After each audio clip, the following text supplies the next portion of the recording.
देश पहलगाम आतंकी हमले के बाद गुस्से में है, लेकिन कांग्रेस के कुछ नेता हैं कि मानते ही नहीं। आए दिन वो ऐसा स्टेटमेंट दे ही देते हैं जो सेना के शौर्य पर सवाल जैसा है। 2 दिन पहले पंजाब के पूर्व मुख्यमंत्री चरणजीत सिंह चन्नी ने विवादित स्टेटमेंट दिया और अब यूपी कांग्रेस अध्यक्ष अजय राय ने भी ऐसी बात कही, जिसके बाद बीजेपी ने ग्रैंड ओल्ड पार्टी पर बड़ा हमला बोला है। अजय राय ने राफेल खिलौना विमान दिखाते हुए केंद्र की सरकार पर हमला बोला और खिलौने में मिर्च और नींबू भी लटकाए। अजय ने कहा कि सरकार कहती है कि वो आतंकियों को कुचल देंगे, फ्रांस से राफेल भी ले आए हैं, लेकिन वो हैंगर में टंगे हुए हैं। नींबू मिर्च टांगकर आतंकियों और उनके मददगारों के खिलाफ कार्रवाई कब होगी? अजय राय के स्टेटमेंट के बाद पाकिस्तान को प्रोपेगेंडा फैलाने का एक मौका मिल गया, लिहाजा बीजेपी ने कांग्रेस पर अटैक किया और बीजेपी ने कहा कि कांग्रेस सेना का मनोबल गिरा रही है। सवाल यह है कि क्या कांग्रेस या उसके कुछ नेताओं को सेना की कार्रवाई पर भरोसा नहीं है? कांग्रेस आलाकमान कह चुका है कि गैर जिम्मेदाराना स्टेटमेंट से बचें, फिर इस तरह के सवाल आखिर क्यों उठाए जा रहे हैं? कांग्रेस में इतना कंफ्यूजन आखिरकार क्यों है? आतंकवादी गतिविधियां जिस तरीके से हुई हैं, तो आप बड़ी बड़ी बात करने वाली सरकार जो आज कहती है कि हम सब मिट्टी में मिला देंगे सब कुछ इन लोगों को, आतंकवादियों को, आज आप राफेल ले आए, नींबू मिर्च बांधकर खड़ी किए हुए हैं।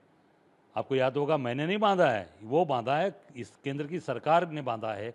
रक्षा मंत्री ने नींबू मिर्च बांधकर खड़ा किया हुआ है। ये किस जो लाए हैं उसका उपयोग कब होगा? कब आतंकवादियों को सफाया होगा? कब आतंकवाद को बढ़ावा देने वाले लोगों को सफाया करेंगे? ये देश जानना चाहता है। और देखिए, आज का मुद्दा यहां पर यह है कि एक तरफ जहां कांग्रेस के आलाकमान ने स्पष्ट तौर पर कह दिया कि मौजूदा हालात में किसी भी विवादित बयानबाजी से कांग्रेसियों को बचना है, उसके बावजूद भी कभी पंजाब के पूर्व मुख्यमंत्री, कभी अजय राय, ये वो नेता हैं जो कच्चे नेता नहीं हैं, ये पके हुए सियासतदां हैं। फिर इस तरह की बयानबाजी का मकसद क्या? पाकिस्तान में हेडलाइन क्यों बन रहे हैं कांग्रेस के नेता? अजय राय ने राफेल लिखे खिलौने पर नींबू मिर्ची वाली बात कह दी और उसके बाद बीजेपी ने उनको आड़े हाथों लेना शुरू कर दिया और बीजेपी आरोप लगा रही है कि कांग्रेस के ये नेता जो हमारी सेना है उसके मनोबल को गिराने का काम कर रहे हैं, ये पाकिस्तान को मौका दे रहे हैं कि वो हम पर कमेंट करें। अदिति, साउथ ब्लॉक में बैठक कर सकते हैं प्रधानमंत्री मोदी, पीएम में पहुंच चुके हैं और आज फिर से अहम बैठक होने जा रही है। देखिए, ये बात सही है कि देश को इंतजार है, देश को नरेंद्र मोदी से एक्सपेक्टेशन है। 56 इंच की छाती, घर में घुसने मारेंगे वाला एक अलग से राष्ट्रवाद हिलोरे मार रहा है। लेकिन फिर वही बात कि कोई भी बड़ा काम करने से पहले उसके पीछे, जैसे घर, एक छोटा सा एग्जाम्पल है, शादी होती है तो उस शादी की तैयारी साल भर से चल रही होती है, हर एक तरीके से कि क्या कहाँ पर होगा, खाना कैसे होगा, पंडाल कहाँ होगा, कितने लोग आएंगे, कितनों को इन्वाइट करना है। एक छोटा उदाहरण है जो शायद हो सकता है इसे मैच ना करे, पर कोई भी प्लानिंग के लिए, और ये तो एक बहुत बड़ी प्लानिंग है। प्रधानमंत्री नरेंद्र मोदी ने पहले कहा कि कल्पना के परे एक्शन होगा। अमित शाह ने कहा चुन चुन के मारेंगे। राजनाथ सिंह ने कहा कि देश को जिसका जवाब चाहिए वो जवाब हम लेके रहेंगे। ये तमाम बातें तीनों की तरफ से आना, ये अपने आप में ही बताता है। रक्षा सचिव से मुलाकात, सीडीएस से मुलाकात, एनएसए से मुलाकात, बैठकों का दौर, लगातार दौर, कभी रक्षा मंत्री से मुलाकात होती है, फिर उसके बाद प्रधानमंत्री खुद मुलाकात करते हैं, गृह मंत्री अमित शाह। अभी तो 2 बार पानी को लेकर बड़ी बैठक हो चुकी है। अभी तो देखिए, डिप्लोमेसी के साथ साथ लगातार, देखिए 2 तरह की आप स्ट्राइक कर सकते हैं, एक डिप्लोमेसी स्ट्राइक, एक मिलिट्री स्ट्राइक। डिप्लोमेसी और मिलिट्री स्ट्राइक के लिए हैंड इन हैंड चीजें चल रही है। तो जाहिर तौर पर डिप्लोमेसी स्ट्राइक हमने देखी और मिलिट्री स्ट्राइक की बैठकें आपके सामने है। अभी फिर पानी को लेकर एक बड़ी बैठक होगी, क्योंकि वो 5 डैम्स जो बनाने हैं, जो पानी रोकेगा, वो बाढ़ लाना और सूखा लाने में सक्षम है कि अब कभी भी पाकिस्तान में छोटी मोटी बाढ़ और कभी भी पाकिस्तान में छोटा मोटा सूखा, वाटर इमरजेंसी क्रिएट कर सकते हैं। तो हैंड इन हैंड केवल और केवल पहलगाम हमले के बाद का जो एक्शन है वो लगातार चल रहा है। अभी आपको बता दें कि साउथ ब्लॉक में बड़ी बैठक, उसके अलावा भी कुछ बैठकें ऐसी हैं जो शायद आप और हम टीवी पर बात ही नहीं करते।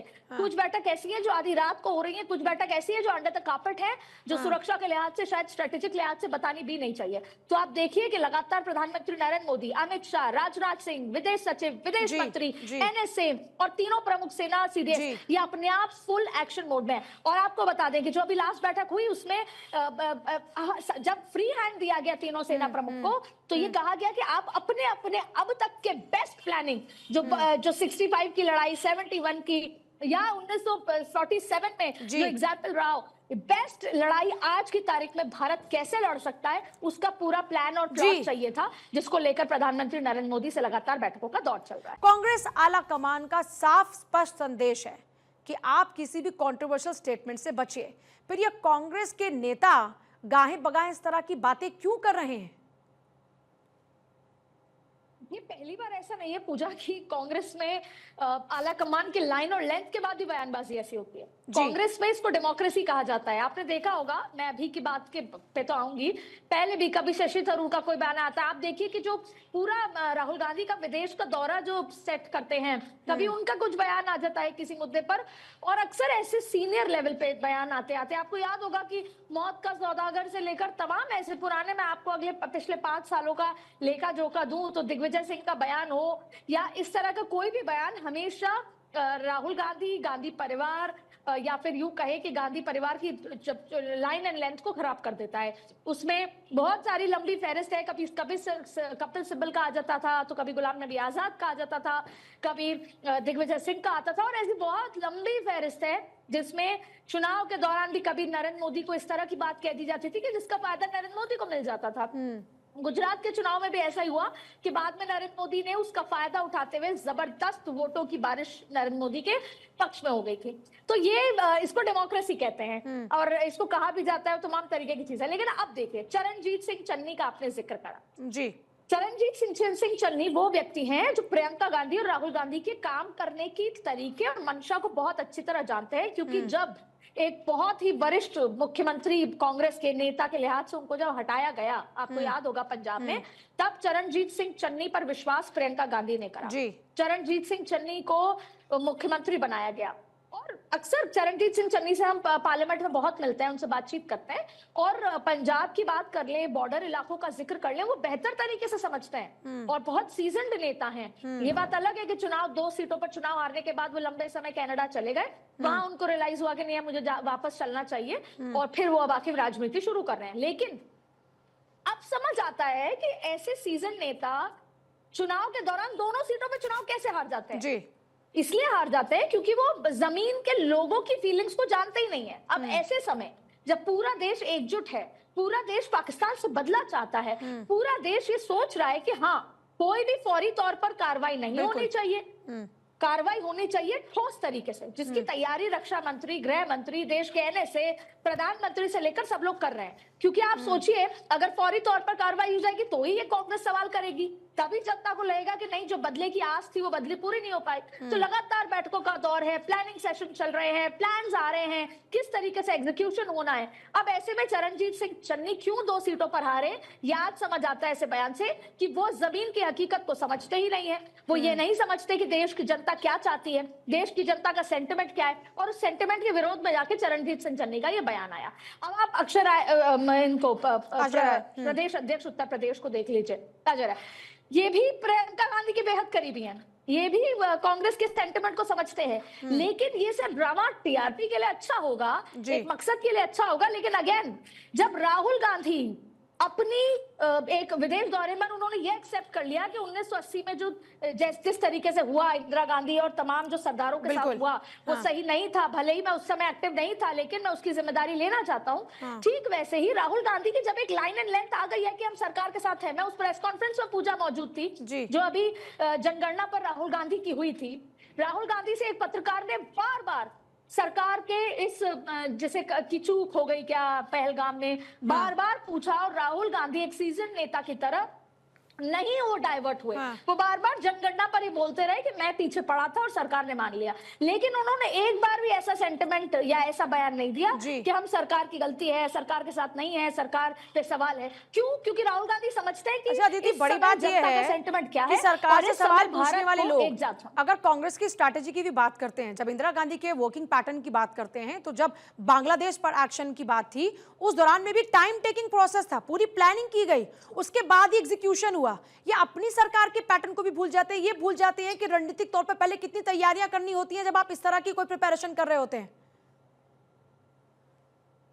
जाहिर तौर पे, इसीलिए मैं बार बार कह रही हूँ, मैं ऑफ रिकॉर्ड एक बड़े नेता से जो इस तैयारी में पूरा इन्वॉल्व है उनसे बात करी, तो उन्होंने यही कहा कि प्रधानमंत्री और गृह मंत्री, रक्षा मंत्री, एनएसए, सबका एक ही लाइन एंड लेंथ है कि क्योंकि हमें एक्शन बड़ा लेना है, बिल्कुल, क्योंकि हमें उसका बदला केवल सिर्फ उन 4 आतंकियों को मार के नहीं लेना, हमें उस Exactly. आतंकियों का सफाया करना है जिससे आगे ऐसा ना हो, हमें पाकिस्तान को जवाब देना। और इस बार भारत किसी भी विदेश, आपने देखा होगा कि यूरोप के सेंटिमेंट पर, किसी के सेंटिमेंट पर कोई इस बार भारत टिका नहीं है। भारत वो करेगा जो वो चाहता है और जी। समझ के करेगा, और इस बार पाकिस्तान भी अलर्ट में है, Definitely. पाकिस्तान को ही पता है। तो जाहिर तौर पे बार बार ये लाइन जो इस सरकार की लाइन है कि फौरी तौर पर कोई कार्रवाई नहीं होगी, ठोस तरीके से होगी, और ठोस तरीके से कार्रवाई के लिए बैठकें, planning, strategy, strategic moment, decision, time taking, time moment, ये सब कुछ होता है। तो यही वजह है, आप भले ही सवाल उठाइएगा, आपने कोरोना पे भी सवाल उठाए थे, आज आपने हर चीज पे आपने सवाल उठाए, वैक्सीन बनी तो सवाल उठाए,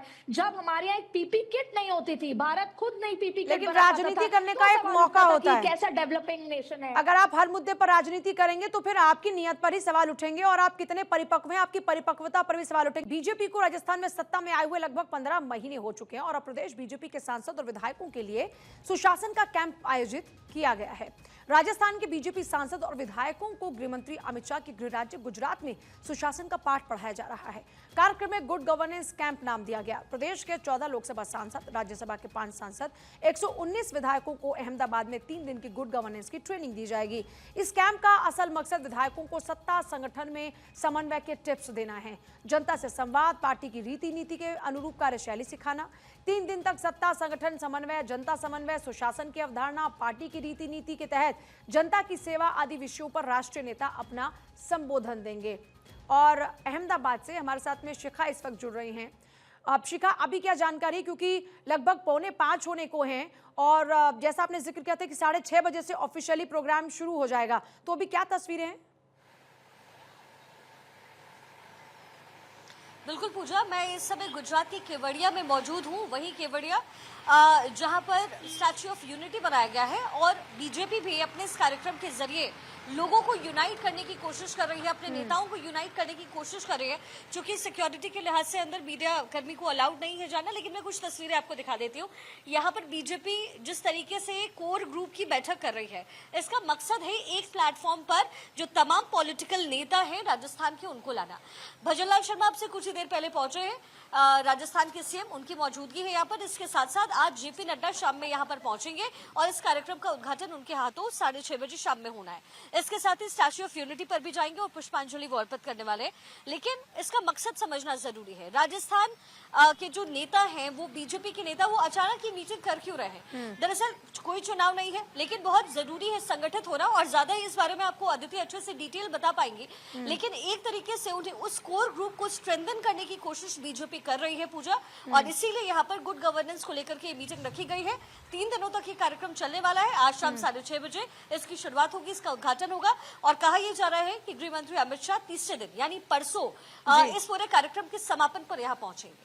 अदिति, अमित शाह के गृह राज्य को इस मंथन के लिए चुनना जहां पर गुण सिखाए जाएंगे, राजनीति के जनता के साथ समन्वय कैसे स्थापित किया जाए, गुड गवर्नेंस के गुण सिखाए जाएंगे, ये गुजरात को चूज करना, क्या इसके पीछे भी कोई पॉलिटिक्स है? मैं जरा इस प्योर पॉलिटिक्स को समझना चाहती हूँ आपसे। मुझे आपने 2 बहुत महत्वपूर्ण बात की, और पॉलिटिक्स जबरदस्त है, और राजस्थान में तो ये पॉलिटिक्स ट्विटर वॉर बन चुकी है। पूर्व जो मुख्यमंत्री रहे अशोक गहलोत ने, अगर आप उनका ट्वीट चलाएं अभी टीवी पर या पढ़ें, तो आपको एक एक शब्द में बहुत जबरदस्त पॉलिटिक्स नजर आएगी। और फिर उसकी जवाबी कार्रवाई में मुख्यमंत्री का जो ट्वीट आया है वो भी जबरदस्त है।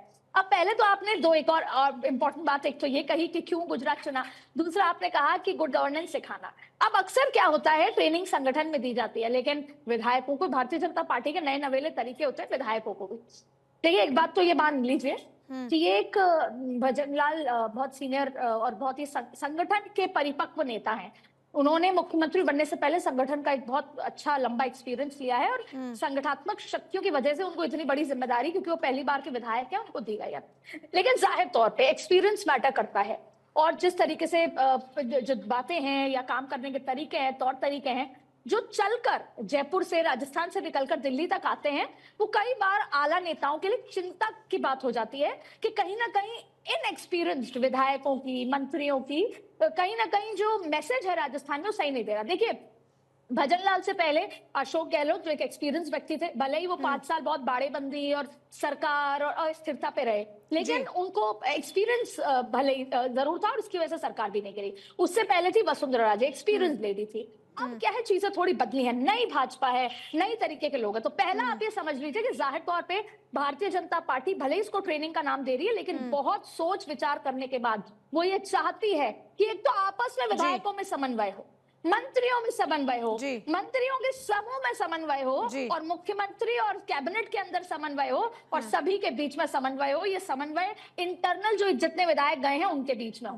दूसरी बड़ी बात है, अब अशोक गहलोत ने ये सवाल उठाया कि भाई ट्रेनिंग तो राजस्थान में भी हो सकती थी, हमें इस बात से दिक्कत नहीं है कि सरदार पटेल के शहर में क्यों हो रही है, लेकिन सवाल ये उठता है कि क्यों ऐसा गुजरात चयन किया गया, किस बात का डर है। जाहिर तौर पे इस पूरी बैठक पे अशोक गहलोत का यह सवाल था कि जब जब भी विधायकों में आपस में खींचतान होती है तो उनको एक बाड़े में रखा जाता है, और इस पूरे ट्रेनिंग कैंप को, 3 दिन के ट्रेनिंग कैंप को अशोक गहलोत ने बाड़े का पॉलिटिकल रंग दिया है। और मुख्यमंत्री ने रिप्लाई भी किया कि हम तो सरदार पटेल की धरती पर आए हैं, हम तो राष्ट्रवाद और तमाम बातें कही गई हैं, लेकिन जाहिर तौर पर इस पर ट्विटर वॉर और पॉलिटिकल वॉर शुरू हो चुकी है, और ये बहुत रोचक हो गया है। जी, बहुत शुक्रिया आप दोनों का ही प्योर पॉलिटिक्स की बारीकियों को समझाने के लिए। तो देखिए, कुल मिलाकर अब विपक्षी पार्टी बाड़ाबंदी की बात कर रही है, सत्ता पक्ष कह रहे हैं कि हम अपने लोगों को रीति नीति पार्टी की समझाना चाहते हैं।